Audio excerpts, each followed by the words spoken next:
and for moving beyond the polarization and giving the people a voice is one of those. We've run out of time, but for more information, you can go to VOP.org. Thank you, sir. Appreciate it. Thanks for having me. The House is about to gavel in their morning session. Also wanted to let you know President Obama will address the issues with the Affordable Care Act and those that have dropped their coverage at 11:35 a.m. Eastern Time. Go to cspan.org for more details. 2013. I hereby appoint the Honorable Thomas E. Petri to act as Speaker pro tempore on this day. Signed, John A. Boehner, Speaker of the House of Representatives. Pursuant to the order of the House of January 3, 2013, Chair will now recognize members from lists submitted by the majority and minority leaders for morning hour debate. The Chair will alternate recognition between the parties, with each party limited to 1 hour, and each member other than the majority and minority leaders and the minority whip limited to 5 minutes. But in no event shall debate continue beyond 11:50 a.m. The Chair recognizes the gentleman from Oregon, Mr. Blumenauer, for 5 minutes. Thank you, Mr. Speaker. Since 2006, when I first offered the legislation that ultimately became the Iraqi Special Immigrant Visa, I'd been haunted by the prospect of the brave Iraqi and Afghan nationals that risked their lives to help American efforts in these troubled countries, that they themselves would be victims because of their trust in us. As my friend Kirk Johnson eloquently stated in the title of his recent book, "To be a friend is fatal. The fight to save Iraqis America left behind."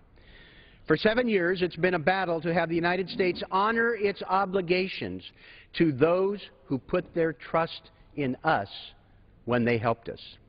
As the United States has withdrawn from Iraq and is winding down in Afghanistan, people with very long memories are searching out, hunting down, and killing people they regarded as traitors because they helped Americans as interpreters, as guides, as drivers. We have seen some bright spots. One was where the program we fought so hard to establish was going to expire September 30th, at the height of the government shutdown. In a reaffirmation of our ability to get something important done, we were able, on a bipartisan basis, to secure unanimous consent to keep the Special Immigrant Visa Program alive at least through the end of the year so we can work the problems out. Another bright spot for me was being able to be at National Airport a couple weeks ago, late at night, watching Janice Shinwari, the Afghan interpreter who saved the life of Captain Matt Keller, walk out of that causeway with his young wife and 2 children. It was a storybook effort of the will of Captain Keller, whose life Janice saved in a firefight, who wouldn't give up after 5 years. At times we didn't think it was possible, but after false starts and great danger to the family, they are now safe in America. An illustration of what can happen with effort and, candidly, a little media attention. But now we're watching the State Department drag its feet on visas for Afghans who risk our lives, creating impossible burdens for them to establish whether or not they are actually at risk. Recent news accounts make it clear that there's a committee at the U.S. Embassy in Kabul that's placing inordinate roadblocks for people we know who are at risk, some of whom have already been hunted down and killed. We've failed to establish a process that works for them. We've only approved a trickle of the special immigrant visas out of the almost 9,000 that were authorized. It's unnecessary, it's shameful, and it's dangerous to long-term American interests. Who's going to trust us in the future if we need their help? I was able to congratulate Secretary Kerry a few weeks ago for the State Department's rapid action to save the life of Janice. But every one of these thousands of cases should not require congressional intervention, extraordinary news coverage, and a major 5-year commitment from people like Captain Matt Keller. There's no excuse to not make the SIV program work. Innocent lives are at stake, American honor is on the line, and our future actions will be compromised. I would urge my colleagues to attend a session we're having next week to meet Kirk Johnson, who's dedicated his life for years to help these desperate people and for America to restore its honor. Join us next week in room 2168 in Rayburn on Wednesday for a special screening and discussion of the documentary The List. It is our duty now to save those who risked so much to help us when we needed them. They must not be left behind to the tender mercies of the Taliban and Al-Qaeda. Gentleman's time has expired. The chair recognizes the gentleman from Texas, Mr. Poe, for 5 minutes. Mr. Speaker, the health of the nation is now in the hands of government. Let's see how it's working out for people who work for a living. Many Americans are feeling the pain of government health care. And here's what some of them have sent me from my congressional district in Texas. Billy from Spring, Texas writes, "I can't afford what Obamacare will cost. How can they say it's better? My company pays part of my insurance and the insurance is good. Why do I have to change to something I cannot afford? It doesn't make any sense. My doctor told me a lot of them will retire rather than deal with this horrible health care law. The quality of doctors will diminish. I thought the government was for the people." Well, Billy, apparently the government is for the government and not for the people. James from Humble, Texas says, "Defund Obamacare. My employer has already informed us our health care will be changing, and this comes at a very bad time for my family. We will be forced into exchanges. An employer informs us the company has the right to end subsidized retiree health care in the future. Higher costs, higher deductibles, and total confusion. This will have a negative impact on our economic future as we enter our retirement years." Small business owner Terrence Wolf from Humble says, "Defund Obamacare before we collapse our entire economy. We cannot afford it as a nation, and I cannot afford it as a small business owner. I cover 80% of the premium for all 10 of my employees. All of us are bracing for at least a 20 to 40% increase." Shannon Rudd from Humble, Texas says, "I cannot believe Obamacare is still a reality. The government has no business managing health care insurance. Furthermore, they don't have a right to tell Americans if they can or cannot have procedure performed once the insurance is forced on individuals. Forcing people to pay a fine if they choose not to have health care is asinine and the furthest thing from democracy." Unfortunately, Mr. Speaker, Shannon is wrong about it being a fine. It's not a criminal penalty, it's a tax. If it were a fine, you could have due process, your day in court, your jury trial. But under a tax, you have to pay the tax first and then fight the IRS to try to get it back. Sharon Cole from Spring, Texas says, "Now what? We may get the delay in Obamacare mandate after all because of the cluster it's turned out to be. But what about those of us who have insurance through our employers? My goal level of insurance no longer allows me to participate in the flex spending account. I ultimately ended up having to go to a lower plan because it was cost prohibitive. My deductible is higher, and now my co-pays are higher. I will be paying at least $2,000 to $3,000 more per year on top of the $7,200 I already pay. We were told it's because of Obamacare. This is a big dupe to America. Obama wanted everything to be more fair. Sure, we all have insurance now, but no one can afford to go to the doctor." Well said, Sharon. Robert Arnold from Humble, Texas says this, "It is incomprehensible. We put men on the moon, but we can't get into a $400 million website to purchase insurance." Yes, Mr. Speaker, those glitches seem to be a real problem. Earl Binney from Kingwood says, "When I look at what is available on OB-Care, the plan that is closest to ours is going to cost $745 a month. This is absurd. it does not look like we will be able to keep our current policy. So we are being forced to pay $400 per month for coverage, and the deductible is $12,000. I really like my current plan, and the premium fits our budget. What can be done? Mr. Speaker, this is bad news for the middle class. And Marion Porter from Houston, Texas says, I'm the sole breadwinner for a family of 5. I am eligible for affordable insurance through my employer. However, my family coverage is prohibitively expensive, $18,000 a year, or more than 30% of my take-home pay. As you can imagine, it's only affordable to us if food, shelter, and clothing were a luxury and not a necessity. Mr. Speaker, Marion should not have to choose between feeding her family and being forced into Obamacare. Why has the government done this to the people? As Billy says and said it best, I thought the government was for the people. Well, apparently not. And that's just the way it is. I yield back. Gentleman yields back. The chair recognizes the gentlewoman from Alabama, Ms. Sewell, for 5 minutes. Thank you, Mr. Speaker. I rise today to honor the outstanding career and acknowledge the retirement of Tom Gardner III. A community leader, pastor, and family man, Tom served as Chief Executive Officer of the Montgomery Community Action Committee for the past 39 years. For his dedicated service to the city of Montgomery and the state of Alabama, I pay tribute today to the life work of Tom Gardner III.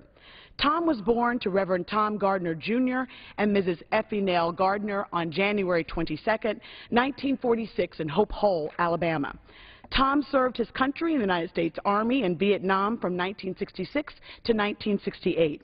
As a result of his exemplary service and sacrifice, he received the Purple Heart in 1967 and the Bronze Star in 1968. Tom received a Bachelor's of Science degree from Alabama State University and a Master's of Public Administration from Troy State University. Tom is married to Mrs. Estelle Gardner and is a loving father of 2 children, Debrina and Jonathan, and 3 grandchildren, Jada, London, and Gavin. In addition to his strong commitment to family, Tom has also demonstrated an enduring dedication to faith in God. Carrying on the pastoral legacy of his father, Tom currently serves as pastor of Beulah Primitive Baptist Church in his hometown of Hope Hole, Alabama. Tom has over 30 years of managerial experience and oversight of federal, state, and local grants. He administered the Emergency Shelter Grant Homeless Assistance Program, the Community Housing Development Organization, the Housing Counseling Agency, and the Affordable Housing Development Program. Tom has demonstrated an exemplary commitment to community service throughout his life by his numerous participation in community organizations. Tom has dedicated the past 39 years of his career to the Montgomery Community Action Agency. He began his career at the Montgomery Community Action Agency in 1974 as Director of Personnel and served as the Equal Opportunity Officer until 1975. He was promoted to being the Chief Executive Officer of the Montgomery Community Action Agency in 1975, where he served until his retirement in October of 2013. On a personal note, I know Tom Gardner as my beloved Uncle Sonny and my mother's youngest brother. I am blessed to have grown up with his wise counsel and guidance. Since the death of my grandfather, Uncle Sonny has served as the patriarch of the Gardner family. There is not a problem, nor a challenge, nor a concern that my cousins and I have not sought his wisdom and comfort. I am so proud of his 39-year career heading the Montgomery Community Action Agency, and I am equally prideful of my Uncle Sonny's continued dedication to the well-being and spiritual health of our family. Thank you, Uncle Sonny. On behalf of the 7th Congressional District, the state of Alabama, and this nation, I ask my colleagues to join me in celebrating the career and retirement of Tom Gardner III. His life is a testament to his strong work ethic and passion for faith, family, and community. Gentleman yields back. The chair recognizes the gentleman from Alabama, Mr. Brooks, for 5 minutes.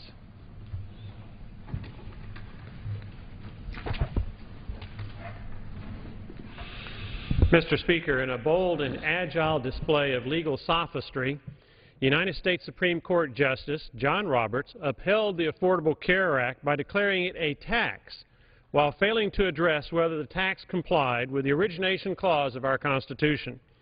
The case of Sissel versus the United States Department of Health and Human Services is pending before the D.C. Court of Appeals and headed to the Supreme Court. Sissel challenges the constitutionality of roughly 20 tax increases that fund government-run health care. Constitution Article 1, Section 7 is the origination clause. It states, in part, that, quote, all bills for raising revenue shall originate in the House, end quote. I have joined 40 members of Congress in a friend of the court brief filed this week that urges the Court of Appeals to obey the Constitution and declare the Affordable Care Act taxes unconstitutional because they violate the origination clause. On October 8, 2009, the House of Representatives passed H.R. 3590, the Service Members Home Ownership Tax Act, a 6-page bill. H.R. 3590 raised no taxes or revenue of any kind. To the contrary, H.R. 3590 cut taxes for veterans buying homes. The Senate took H.R. 3590, deleted its substantive provisions, and substituted a 6-page bill with a 2,074-page bill, commonly referred to as Obamacare, that raised roughly $50 billion a year in new taxes, making it one of the largest tax increases in the history of America. None of these Obamacare tax increases were in the original House bill. Hence, all of these new tax increases originated in the Senate, not the House, thereby violating the origination clause requirement that tax increases originate in the House. The origination clause was subject to significant debate during America's 1787 Constitutional Convention. Massachusetts Convention delegate and America's 5th Vice President, Elbridge Gerry, stated that the origination clause was, quote, the cornerstone of the accommodation, end quote, of the Great Compromise of 1787 that persuaded a majority of the states to ratify the Constitution. Stated differently, but for the origination clause, there would have been no Constitution and no United States as we know it. The origination clause was that important. Virginia delegate and co-author of our Bill of Rights, George Mason, explained opposition to Senate tax originations when he declared, quote, the Senate did not represent the people, but the states in their political character. It was important, therefore, that it should tax the people. Again, the Senate is not like the House of Representatives, chosen frequently and obliged to return frequently among the people. They are chosen by the states for 6 years, will probably settle themselves at the seat of government, will pursue schemes for their aggrandizement, will be able by wearing out the House of Representatives and taking advantage of their impatience at the close of a long session to extort measures for that purpose, end quote. Mr. Speaker, America's founding fathers did not trust the Senate to originate and raise taxes because senators sat unchallenged for 6 years, the greater part of a decade, and were too insulated and unaccountable for the taxes they force on American citizens. Mr. Speaker, no American court in history has ever upheld the constitutionality of taxes under the circumstances presented by Obamacare. Doing so now would undermine and nullify the letter and spirit of the origination clause in a Constitution that has served America so well for so long. Mr. Speaker, every federal judge and justice took an oath to defend, protect, and uphold our Constitution. If these judges will put their partisanship and egos aside, if these judges will apply the Constitution as it is written and intended, if these judges will simply honor their oath of office, then Obamacare will be declared unconstitutional because it violates the origination clause, and America's dangerous and failing experiment with socialized medicine will have ended. Obamacare will be dead, and quality health care for Americans will survive. Mr. Speaker, I yield back. The gentleman yields back. The chair recognizes the gentleman from Massachusetts, Mr. McGovern, for 5 minutes. Without objection, so ordered. Mr. Speaker, last Wednesday I had the privilege of joining Monty Belmonte, who is a radio host at WRSI in Northampton, Massachusetts, on a 26-mile walk to raise awareness about the issue of hunger and to raise money for the Western Massachusetts Food Bank. It was an incredible experience. My legs are sore, but it was inspiring to be part of that march. For the entire 26 miles, we were joined by a diverse group of people like Bill Stapleton, who is the president of the Northampton Cooperative Bank, Andrew Morehouse, who's the director of the Western Massachusetts Food Bank. We were joined by Dan Finn of Pioneer Valley Local First, and a fellow named Sean Barry, who runs Four Seasons Liquor Store in Hadley. And along the way, various people joined us for part of the march. We met with school groups along the way. We even marched along with a group called Mutton and Mead, who put on a medieval festival every year in Western Massachusetts. As we marched, people would stop their cars to offer their support and offer some money, but they would also tell us stories about people they knew who were hungry in our community. Young kids in schools, some of them who marched with us told us stories about how they had seen firsthand hunger. Some of them raised money to support the march. We also stopped at a place called the Amherst Survival Center. It's a food pantry, a place for a lot of low-income people to get clothes, sometimes medical advice, sometimes counseling. And when we stopped there, the director handed me a bunch of plates, paper plates, where people who go to the Amherst Survival Center and some people who work there wanted to send a message to me and to Congress. I want to read some of these plates. This one says, "Try going hungry. Hunger hurts. The pantry provides." This one is, "I read the news about SNAP, and I'm afraid my family will go to bed hungry. How is this possible?" Another person wrote, "I think everyone has a right to healthy food, which is why the pantry is so important." Linda wrote, "Dear Congress, please help us who need the help. I didn't think I would ever be like this." This person wrote, "No SNAP, no food." This person wrote, "I work and I'm seeking more work. My husband works.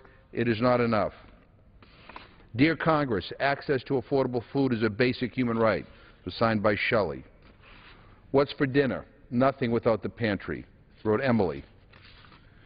"Working in the pantry has opened my eyes to see all the wonderful people struggling in the community. Dear Congress, we need your help.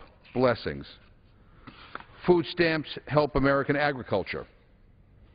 "Hunger and homelessness in America, question mark."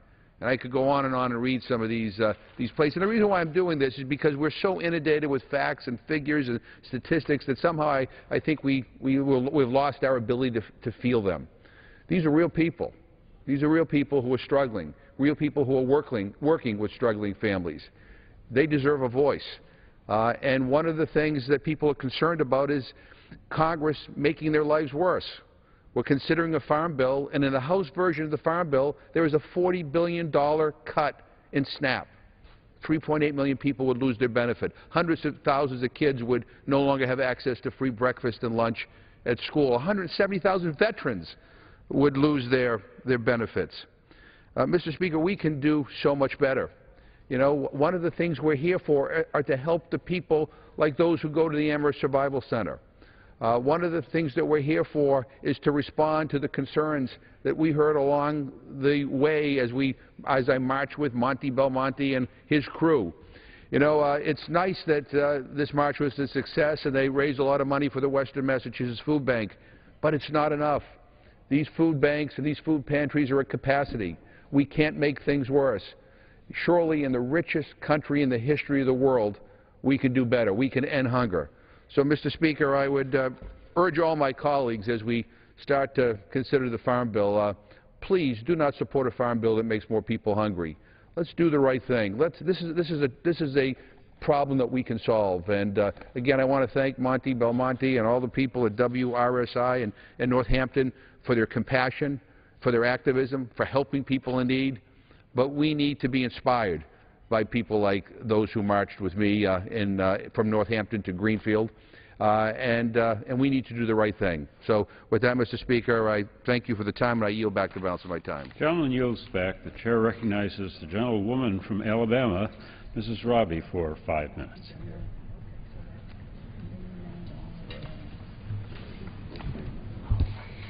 Mr. Speaker, I rise today to share some of the stories of Alabamians who are being negatively affected by the implementation of the Affordable Care Act.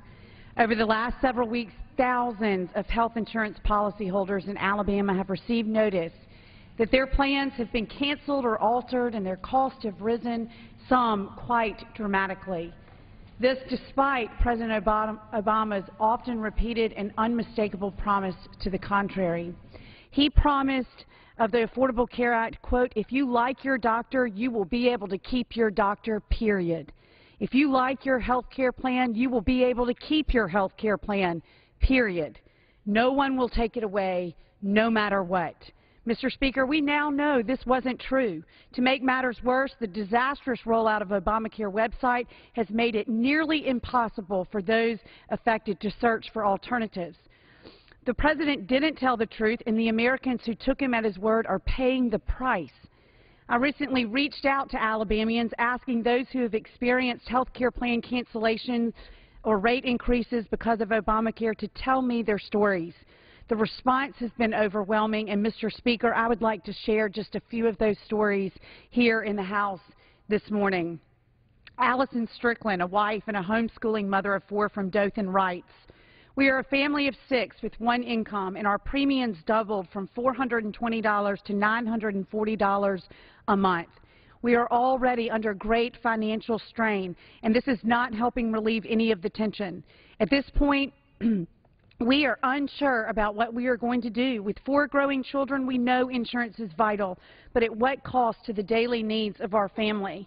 We are very disappointed in the Obama administration." Sean Cunningham of Montgomery writes, "I am a married father of 2 beautiful little girls. My jaw dropped when I found out my family's premium was going from $400 a month to $722. I called Blue Cross first thing Monday morning, but I was told I needed to contact healthcare.gov for assistance. After 6 hours on the phone with them trying to apply for a subsidy, I did manage to find out that there was a cheaper premium. I could choose the Blue Saver Bronze at a rate of $545 per month, which was still an increase over the plan I liked. The other problem, my individual deductible would be $6,350 and my family deductible would be $12,700. I failed to see anything affordable about this." Chris Vukovich of Montgomery was notified that my policy was not ACA compliant. Paying $390 for family coverage, just found out comparable plan, Silver, would be $704. My out-of-pocket went up, so did deductibles and copays. We make too much money and will not qualify for, nor do I want, a subsidy. Lee Hayes Wyatt of Montgomery, our premium went up to $1,374 a month. Angela Zacchini of Greenville, our family of 4 is paying $417 a month, and it is going to $765 a month. Jim Harrell of Prattville, my doctor retired and told me that he was not going to deal with the changes in the Affordable Care Act, so I could not keep my doctor. Both of my adult daughters got letters indicating their policies were canceled due to not meeting all the requirements of the new law. New policies being issued will be about 33% more expensive. One has a specialist doctor who is now going to charge patients a costly fee up front each year and then pay for services rendered. All of these effects are negative to my family. Mr. Speaker, these individuals and families are not statistics. They are real people from Alabama's 2nd Congressional District whose lives are being made more difficult because of Obamacare. I don't know why the President repeatedly misled the country about the true implications of this health care law. This is the kind of Washington doublespeak, political doublespeak people are so fed up with. And this time it is hurting people in a very real way.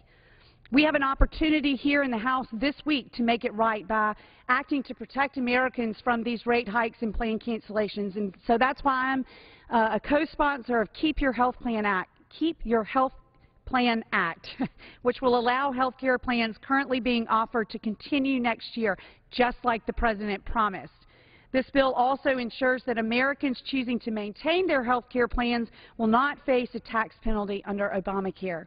I appreciate the leadership of Chairman Fred Upton of Michigan in bringing forth this legislation. The Keep Your Health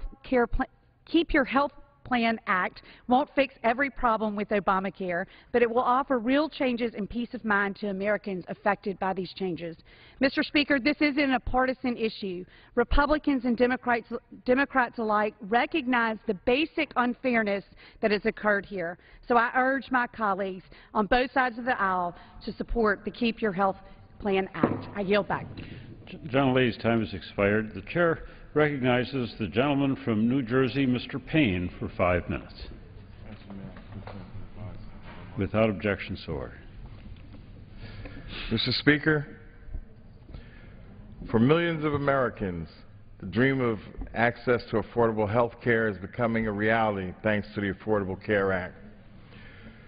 In New Jersey, 2.2 million people have already gained access to free preventative care. Premiums will be 20% lower in 2014. Seniors on Medicare already received a 50% savings on prescription drugs. And more than 70,000 young adults in New Jersey are able to see a doctor because they can stay on their parents' insurance. Sadly, though, out of purely selfish political motivation, my Republican colleagues are obsessed with making this law fail and are working overtime to take away the benefits millions of people are already enjoying. I challenge my Republican colleagues to channel that same energy into making the law work so that millions can get the life-saving care that they deserve. Look around your districts. How many of your constituents could benefit from access to life-saving health care, to free cancer screening, and reduce prescription drug costs? They don't need a 47th or a 48th or 49th vote to repeal the law. They need affordable, quality care that the ACA provides. And they are counting on their leaders to make it work, not work against them to make it fail. And I yield back. Gentleman yields back. The chair recognizes the gentleman from Tennessee, Mr. Duncan, for 5 minutes. Without objection, so ordered. I rise today to honor a Tennessean who has helped thousands of people in need across my district. Dr. Tom Kim came to America after escaping North Korea at the age of 6. Through a strong Christian upbringing and faith in God, he was led to a lifelong devotion to helping others. Many years ago, I had lunch with Dr. Kim, and he shared with me his wish to open a clinic that provides free health care to the working poor in my district. The clinic would operate with a mission based on the Bible verse Matthew 25:40, whatever you did for the least of these, you did for me. From that vision came the Free Medical Clinic of America, which this year celebrated its 20th anniversary and 11,000th new patient. What started as a small clinic alongside Dr. Kim's own practice in Knoxville has grown to facilities in 4 other counties. Most recently, the FBI office in Knoxville gave Dr. Kim the Director's Community Leadership Award. This yearly honor is given to citizens who go above and beyond in service to their communities. Mr. Speaker, Dr. Tom Kim is one of the most selfless and kindest men I have ever known, and a man who possesses a contagious energy to help others. I wanted to bring his devotion to others to the attention of my colleagues. I hope the Free Medical Clinic of America continues to be an example of humanity and Christian service for many years to come. While I came here primarily to honor a health care hero, I want to make a few additional comments about health care. The more we learn about the so-called Affordable Care Act, the worse it gets. It should be called the Unaffordable Care Act, since cost estimates are already double or triple the estimated cost when it was passed. And federal health plans have always been lowballed on the front end. According to the Nonpartisan Congressional Research Service, Medicare was supposed to cost about $12 billion after 25 years. Instead, CRS reports that it costs almost 10 times that much, and this year will cost 6 times that amount, or over $600 billion. Premiums are going way up for most people in preparation for the requirements of the new law. The Associated Press reported on August 8th that one of the casualties of the new health care law may be paid coverage for families of people who work for small businesses. Employers are either not hiring as many workers as they ordinarily would, with many trying to stay under 50 employees so as not to be hit by the new law, or switching people to part-time work. The state of Virginia notified 10,000 part-time workers they would not be allowed to go over 30 hours a week. And some have said the new norm all over the country is 2 20-hour-a-week jobs. One leading supporter of the act was famously quoted as saying we would have to pass the law before we could find out what was in it. Now we're finding out all the promises about keeping your plan if you liked it, keeping your doctor if you liked him, and that premiums would go down by as much as $2,500 a year were all false, exaggerated, or at least incorrect. Millions have lost or will lose their coverage. Millions more are facing huge increases in their premiums. In our offices, we've helped many people with Medicare and Medicaid problems, and no one wants to see anyone denied medical care. However, before we start another program that we can't afford, we need to do more to eliminate the tremendous waste, fraud, and abuse that exists in Medicare and Medicaid today. More significantly, some people and companies have become rich off of these two programs. The administrators of Medicare and Medicaid need to crack down on those who are turning Medicare and Medicaid into monetary bonanzas. One place to start is in the huge discrepancies in charges by hospitals. A May 8th New York Times article reported that one hospital in Dallas billed Medicare $160,832 for lower joint replacements, while another just 5 miles away and on the same street billed the government an average fee of $42,000. Two hospitals in New York City varied by 321% what they charge for complicated asthma treatment, one billing an average of a little over $34,000, while the other charged an average of a little over $8,000. Columnist Charles Lane of the Washington Post wrote that Medicare reimburses power wheelchair suppliers between $4,000 to $5,000 for a basic chair that costs the supplier $700. Just yesterday in the Oversight and Government Reform Committee, we had a hearing about the botched rollout of the Affordable Care website. Already over $600 million has been spent on this messed up, convoluted, confusing system. It's going to cost billions to straighten it out and keep updating the technology. None of this is going for actual health care. It's just going to some well-connected government contractors who are getting rich at great expense to American taxpayers. What a great law this is, destroying jobs for average Americans, but wonderful for lobbyists and government contractors. Pete Sepp of the National Taxpayers Union said, quote, "How ironic that while the Affordable Care Act is slowing job creation outside the Beltway, the law is offering plenty of job opportunities to firms inside the Beltway willing to promote it." How sad this is. Mr. Speaker, I yield back the balance of my time. The gentleman yields back. The chair recognizes the gentlewoman from California, Ms. Spear, for 5 minutes. Thank you, Mr. Speaker. I ask unanimous consent to revise and extend my remarks. Without objection, so ordered. Thank you, Mr. Speaker. Recently, a courageous 21-year-old female Naval Academy student was bold enough to report that 3 men on the Navy football team raped her while she was drunk. Little did she know that when she came forward, she would be put on trial, forced to testify and be cross-examined for more than 30 hours. She was harangued by the defense team and asked humiliating and abusive questions for hours, with the clear objective to intimidate her and destroy the case. What's so unbelievable is that her case hadn't even made it to trial. This was only the equivalent of a preliminary hearing, called an Article 32 hearing under the Uniform Code of Military Justice. It's supposed to be used to determine if a case should go forward to trial.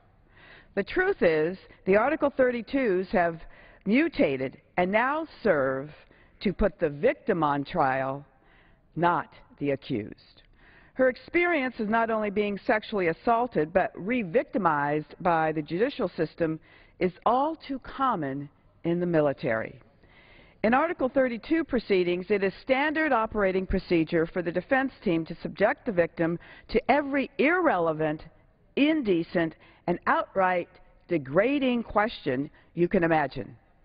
In the Naval Academy case, the victim was asked by one of the defense attorneys, quote, "How wide do you open your mouth for oral sex?" unquote. Another question was asked of her, quote, "Did you feel like a hoe the next morning?" unquote. These questions would simply never, ever be permitted in a civilian criminal trial, let alone in a preliminary hearing. None of this is in pursuit of the truth, of course. It's all an effort to make victims think twice about even coming forward or pursuing a case. At one point in the Naval Academy proceedings, the victim asked for a recess because of fatigue. Lawyers for the alleged rapist scoffed, quote, "What's so stressful about this?" unquote. In the civilian world, a preliminary hearing is used to determine if there's probable cause and if a case should go to trial. Oftentimes, the victim is never even called. And the victim is certainly not berated for hours about their previous sexual history. These proceedings are very brief, and the scope of the hearing is limited to the question of probable cause.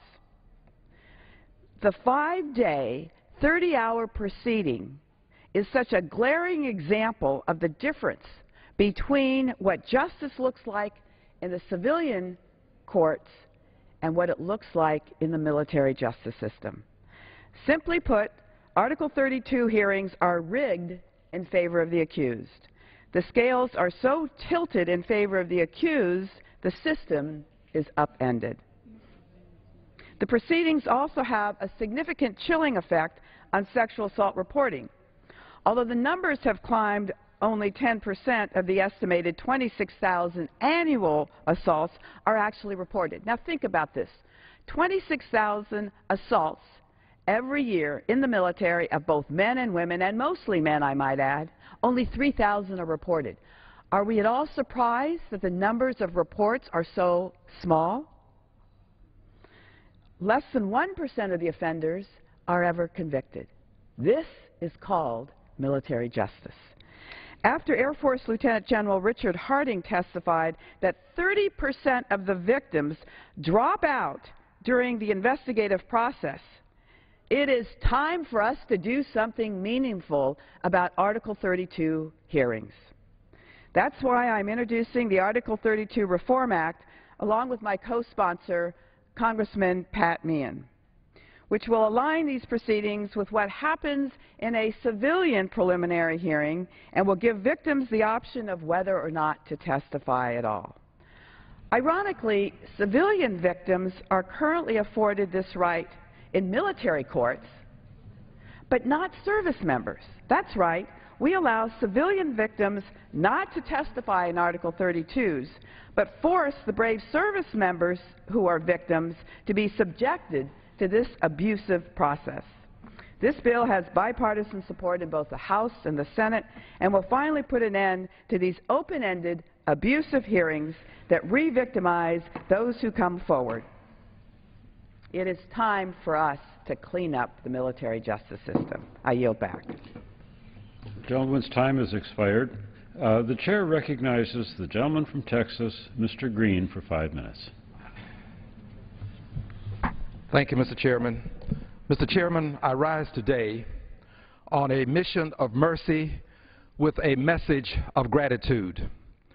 I am grateful today to members of the Foreign Affairs Committee, the chairperson, Mr. Royce, and the ranking member, Mr. Engel. I'm grateful that they have filed a resolution to support the people of the Philippines. My mission of mercy is to ask for help for the people of the Philippines. And this resolution, HRES 404, speaks to some of what we may be able to do, and it also addresses our sympathy for the people of the Philippines. It expresses our solidarity with the people of the Philippines. It expresses our continuing support for relief and reconstruction assistance for the people of the Philippines. And it goes on to commend the Filipino community in the United States of America for their efforts to organize and to help with the disaster relief. The Philippines are our allies. The people of the Philippines have been there with us through many struggles. They are the victims of a force of nature, but they can survive this with our help. And I want people to understand that there's a special relationship between America and the people of the Philippines. They were there with us during World War II. They fought side by side with our troops. And many of them fought and died together. And my hope is that this special bond, this special connectivity that started long before World War II, but that continued through World War II, is something that will cause us to remember that these are our friends. They need our help. They were also there during this war at the Battle of Bataan. More than 70,000 people, troops, were marched in the Battle of Bataan. And they were marched to a camp where they were to be incarcerated. Many died along the way. Many of them were Americans. More than 10,000 Americans were a part of that Bataan Death March, as it is called. We have more than 17,000 troops that are buried in the Philippines. These persons are the ones that took up the clarion call to answer the call to duty in a distant place. My hope is that we'll remember that they sacrificed their lives and that the people of the Philippines mean a lot more to us than just a simple place on a map. I would remind us that on August 30th of 1951, 62 years ago, we signed a mutual defense treaty with the people of the Philippines.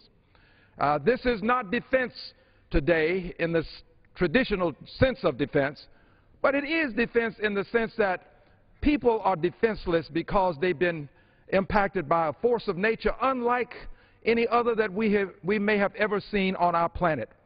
This force of nature, according to USAID, has caused 9.7 million people to be affected.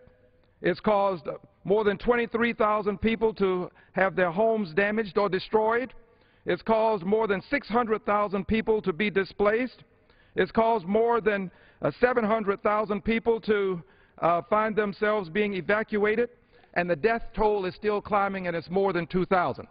So today I rise on a mission of mercy with a message of gratitude. The gratitude is to the United States of America and to this administration for sending in our troops.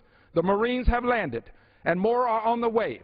We have an aircraft carrier, the USS George Washington, one of our finest. It will be there to provide support services and produce water. But all of this is good. $20 million in aid, all good. But the world has to come to the aid of the people of the Philippines. And we have to do more. I know that these are times of great austerity, and I understand that we have cuts. But I also remember something that happened in my family when a person who lived in our community lost a job. And we were poor. We were not born into plenty. We were born into poverty. And while we were poor, we still understood that someone who had lost a job merited some support. And I can remember my parents talking among themselves, between themselves, about how we could help this family, notwithstanding our sense of poverty. And when I say we were poor, I was telling a member just yesterday that the subsidized public housing would have been a step up in life for us. We called it the projects, and we looked forward to moving to the projects. We never did, but we looked forward to it. My point is this: even when we were poor and when we had little, we still made room to help others who had less.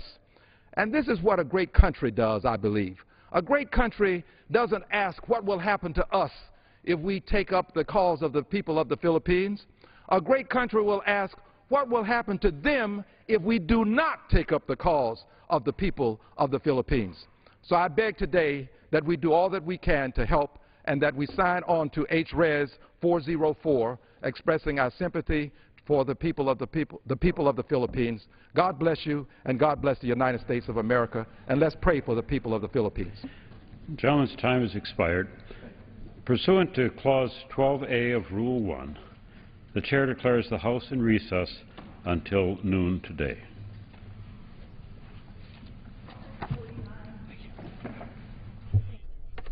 House coming back at noon Eastern. They will take up a motion to go to conference with the Senate on the Water Resources Bill, also a bill that would require federal judges to sanction lawyers found to have filed frivolous lawsuits. We will have live coverage of the House when they return here on C-SPAN. We'll also have live coverage of President Obama coming up at 11:30 Eastern. He's expected to talk about the health care law.